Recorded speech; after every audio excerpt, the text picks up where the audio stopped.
Nigdy tak nie rób, nie graj w nieoficjalną wersję Chicken Road, zaraz pokażę Ci dlaczego.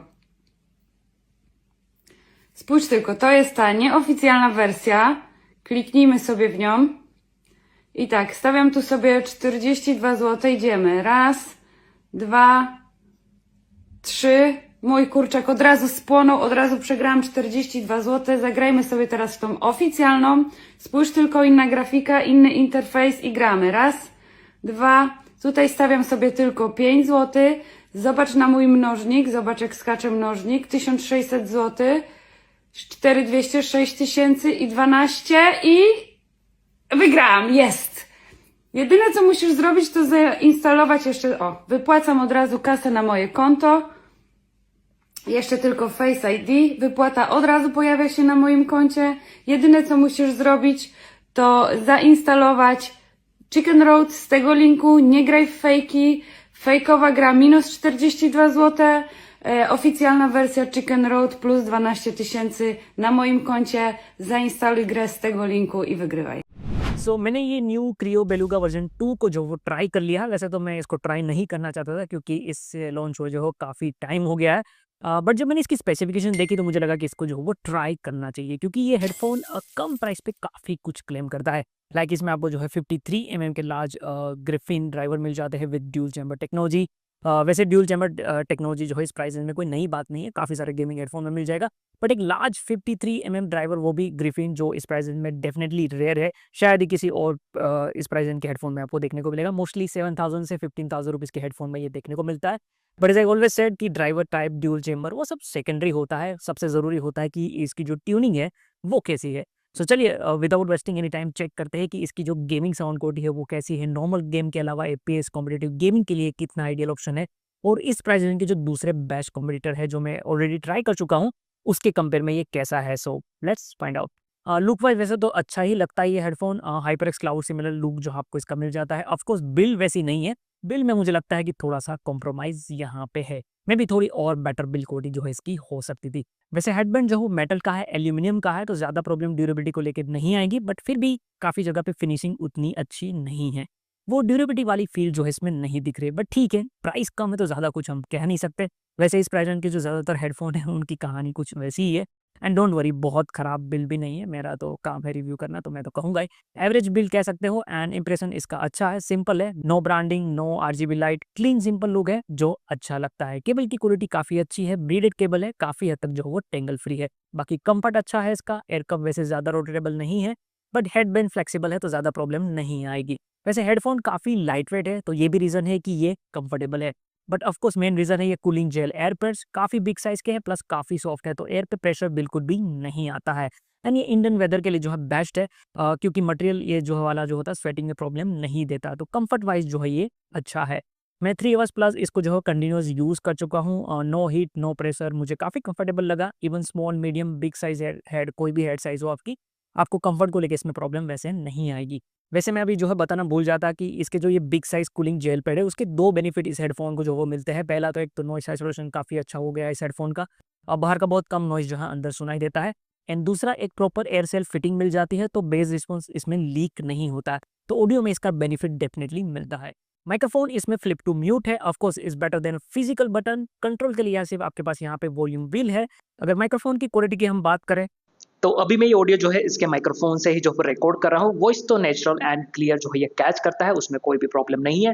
But voice की volume इसमें थोड़ी सी कम catch होती है because microphone तो जो है वो फ्लेक्सिबल है बट एडजस्टेबल उतना ज़्यादा नहीं है, तो उसकी प्लेसमेंट थोड़ी सी जो है वो दूर रहती है, प्लस साइज छोटी है, तो ऑफकोर्स ये भी जो है एक रीज़न है।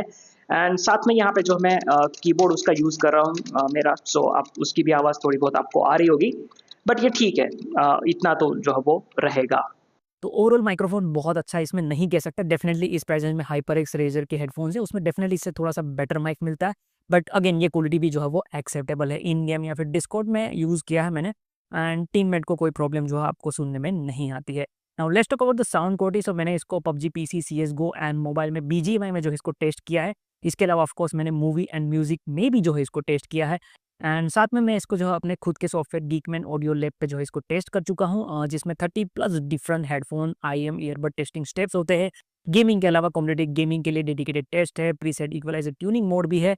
अभी ये बीटा टेस्ट में है, जल्दी ये खत्म हो जाएगा एंड जैसे इसमें मैं यूआई चेंज करूँगा, आप जो है मेरी वेबसाइट गीकमेन से इसको डाउनलोड कर पाओगे। सो सारे डिटेल टेस्टिंग के बाद अगर मैं बताऊँ तो मैंने इस हेडफ़ोन का जो फर्स्ट वेरिएंट था वो भी ट्राई किया है, 2 साल पहले आई थिंक मैंने उसको ट्राई किया था। उसके कंपेयर में डेफ़िनेटली इस हेडफ़ोन में जो है वो इम्प्रूवमेंट है।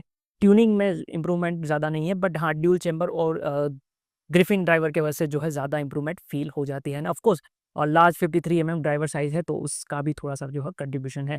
वैसे आई थिंक इस प्रेज़ेंट में यही एक गेमिंग हेडफ़ोन है जिसके अंदर आपको जो है ग्रिफाइन ड्राइवर मिल जाता है इस प्रेज़ेंट में, आई थिंक दूसरा कोई हेडफ़ोन नहीं है।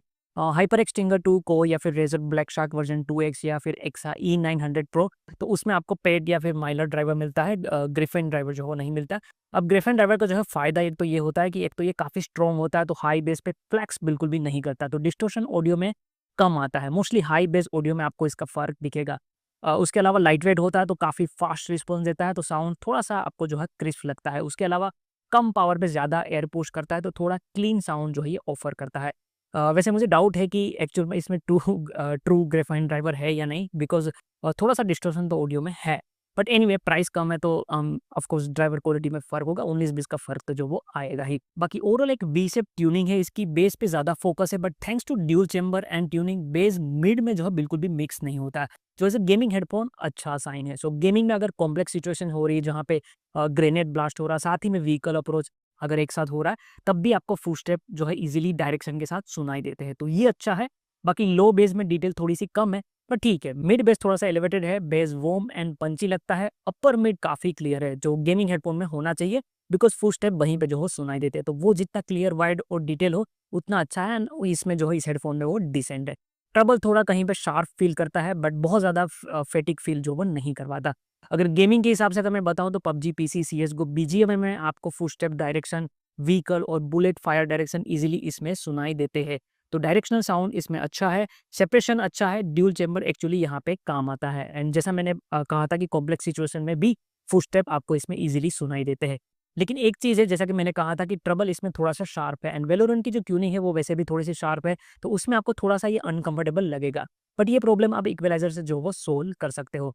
एंड इतनी मेहनत अगर आपको नहीं करनी है एंड सिर्फ वैलोरेंट के लिए आप कोई गेमिंग हेडफ़ोन देख रहे हो, then Razer Black Shark version 2X जो आप इस प्राइस रेंज में देख सकते हो वो बेटर है, क्योंकि उसमें थोड़ी-सी ट्यूनिंग जो है वो बैलेंस है।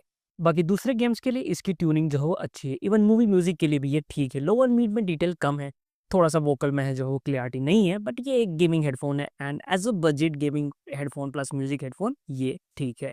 बाकी कॉम्पिटिटिव गेमिंग के लिए क्या ये सही है नहीं, क्योंकि काफ़ी सारे लोग जो है मुझे हमेशा कमेंट में पूछते हैं, तो मैं हमेशा से रिकमेंड करता हूँ कि अगर कॉम्पिटिटिव गेमिंग के लिए अगर आप कोई हेडफ़ोन खरीदना चाहते हो तो ₹5000 का बजट जो है वो भूल ही जाओ। या फिर आप कर सकते हो कि इस प्राइस रेंज में जो है कोई बैलेंस ट्यूनिंग वाला इन ईयर मॉनिटर है, ईयरफ़ोन जो है वो खरीद लो, वो ज़्यादा बेटर है। क्योंकि कॉम्पिटिटिव गेमिंग के लिए एक balance audio plus mid range अच्छा होना चाहिए एंड सबसे मेन इमेजिंग बहुत अच्छा होना चाहिए। तो इस प्राइस रेंज में सिर्फ वो आईएम के अंदर ही जो आपको मिलेगा, उसमें भी 1-2 ही अच्छे हैं, तो गेमिंग हेडफ़ोन में आपको जो है वो नहीं मिल पाएगा। बाकी ओवरऑल मेरे हिसाब से प्राइस के हिसाब से ये क्रियो बेलुगा वर्ज़न 2 अच्छा गेमिंग हेडफ़ोन है। इसमें अभी के लिए बेस्ट आप गेमिंग हेडफ़ोन अंडर ₹3000 डेफ़िनिटली जो है इसको कह सकते हो।